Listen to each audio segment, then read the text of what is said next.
Salam sejahtera, terima kasih karena bersama dengan saya di Nazlin Unity Channel. Hari ini kita dikejutkan dengan satu pendapat daripada netizen berkait dengan politik semasa Malaysia.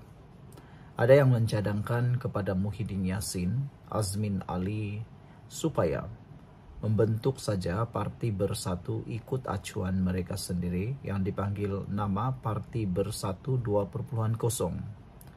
Ini apabila semakin hari, semakin lama, Muhyiddin Yassin seperti dipermain-mainkan, dipermalukan di parti beliau sendiri. Walhal, beliau merupakan yang senior di dalam parti itu. Hamzah Zainuddin sendiri sebenarnya bukanlah penggerak kepada Parti Bersatu itu sepenuhnya. Kalau anda mungkin tahu sejarah dalam Parti Bersatu, Hamzah Zainuddin adalah daripada UMNO. Jadi, yang menjadi orang sebenar di dalam Parti Bersatu ialah Muhyiddin selepas beliau dipecat daripada UMNO. Jadi, adalah amat memalukan dan adalah amat mendukacitakan jika Muhyiddin terus bersama di dalam Parti Bersatu yang kini semakin lama semakin bercelaru bergolak.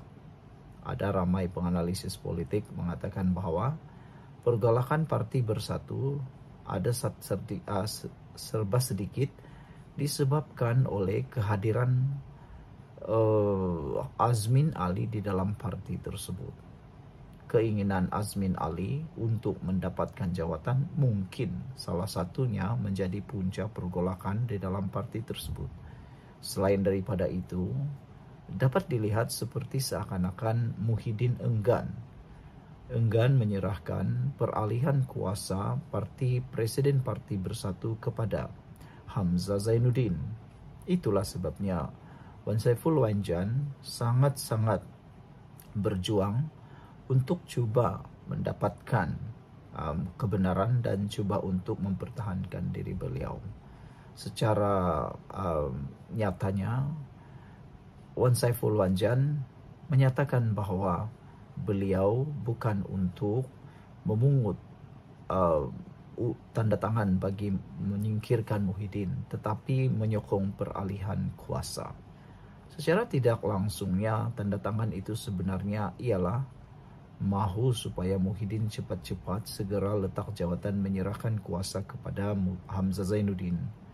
Tetapi ada juga beberapa orang penganalisis politik, pengulas politik menyatakan bahawa tindakan itu akan menyebabkan Azmin Ali kehilangan peluang untuk menjadi presiden kepada Parti Bersatu. Jadi, nyata sekarang ini bahawa Parti Bersatu kini di dalam masalah yang besar. Persoalan yang seterusnya ialah apabila audio-audio sulit, pakatan-pakatan sulit mula timbul. Antaranya audio yang menyatakan bahawa Hadi Awang sudah mempunyai ataupun PAS sudah mempunyai cadangan Perdana Menteri mereka sendiri, yaitu Hamzah Zainuddin. Makna kata tiada lagi yang dapat mahu menerima ataupun mengiktiraf Muhyiddin sebagai calon Perdana Menteri yang seterusnya. Meskipun ada banyak dalil digunakan oleh Parti PAS untuk bercakap tentang calon Perdana Menteri Perikatan Nasional, tetapi kini mereka sendiri melanggar dalil tersebut. Apa pula pendapat anda semua? Adakah patut Muhyiddin dan Azmin Ali keluar daripada Parti Bersatu dan bentuk parti yang baru? Tinggalkan komen anda. Hello guys, ini ialah walkie-talkie Bofeng BF888S. Dapatkannya di Shopee, murah. Guys, ini ialah headphone Onikuma K2 Pro. Hebat, luar biasa, cantik dan murah. Dapatkannya di Shopee. Guys, ini ialah powerbank Mozom PB149. Murah, hebat, dan dapatkannya di Shopee sekarang. Guys, ini ialah Shokz Open Swim Pro. Headphone yang hebat, kualiti hebat, tahan air. Dapatkannya di Shopee. Guys, ini ialah headphone One Audio E70 Fusion. Dapatkannya di Shopee, murah sekarang. Salam sejahtera, terima kasih karena bersama dengan saya di Nazilin Unity Channel. Juara lompat dah jadi pemimpin PAS. Tarbiyah hanya halwa telinga sahaja. Penolong setiausaha dalam Parti Amanah Negara Amanah, Ustaz Ridwan Abu Bakar menyifatkan, PAS menunggang segalanya susulan pemilihan tokoh juara lompat parti Jailani Khamis untuk setiausaha PAS Melaka. Jailani sebelum ini dikenali dengan rekod lompatnya yang cukup meriah. Bermula dari UMNO, kemudian ke Bersatu, lompat lagi ke PKR sehingga sempat menjadi exco selepas PRU 14. Dia seterusnya menjadi wakil rakyat bebas, masuk semula UMNO dan menang pada tahun 2021 sebelum akhirnya mendarat dengan selesa dalam pelukan PAS. Ustaz Ridwan berkata, PAS terbukti sama sahaja dengan parti-parti lain. Apabila pemilihan parti pemimpin tidak berdasarkan proses tarbiyah yang dibanggakan sebelum ini. Kalau nak jadi setiausaha penjaga rahsia, PAS Melaka pun perlu tunggu calon lompat pagar. Habislah cerita tarbiyah PAS yang kononnya gah itu. Akhirnya, terbukti sama sahaja dengan parti lain, tegasnya lagi.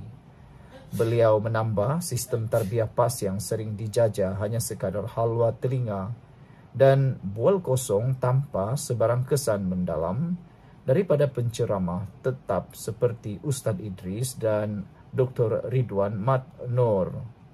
Walaupun PAS dok nganga saja, di peringkat pusat pun Tantawi, anak didik tarbiyah PAS, boleh kecundang kepada Sahidan Kasim bekas MKT UMNO dan Haim Halman.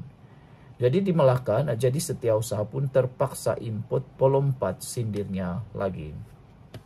Sebelum kita teruskan ulasan ini, jangan lupa tinggalkan komen Anda. Kami benci pelompat. Tapi sebelum itu, ini ialah terapi imun Transofector for Life. Terapi imun yang meningkatkan daya imun badan kita sehingga 400%.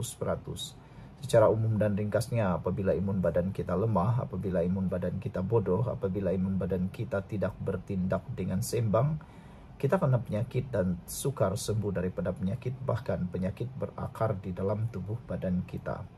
Tapi terapi imun ini mengajar, mendidik, menguatkan dan menyeimbangkan imun badan kita. Apabila imun badan kita jadi kuat, apabila imun badan kita jadi bijaksana, kita kena penyakit dan sukar sembuh daripada penyakit. Apabila imun badan kita jadi kuat, bijaksana dan seimbang, kita sembuh daripada semua penyakit kerana imun badan kita lah yang akan menghapuskan semua jenis penyakit yang ada dalam tubuh badan kita. Cepat dapatkan produk yang hebat ini melalui nombor telefon saya yang tertera. Produk ini lulus KKM, halal dan diperakui oleh doktor-doktor di seluruh dunia. Mungkin ini jawapan yang Tuhan hantar untuk Anda semua. Saudara-saudara sekalian, menariknya ialah PAS dah kehabisan pemimpinkah? Mereka kata mereka ada pemimpin Perdana Menteri berlori-lori. Tapi nak jadikan setiausaha pun terpaksa tunggu pelompat, kata beliau sindir. Ridwan turut menyifatkan PAS kini menjadi parti yang menunggang segalanya sambil menjadi pengikut sebagai pajak, menjadikan pengikut sebagai pajak otak yang tidak mungkin ditebus semula.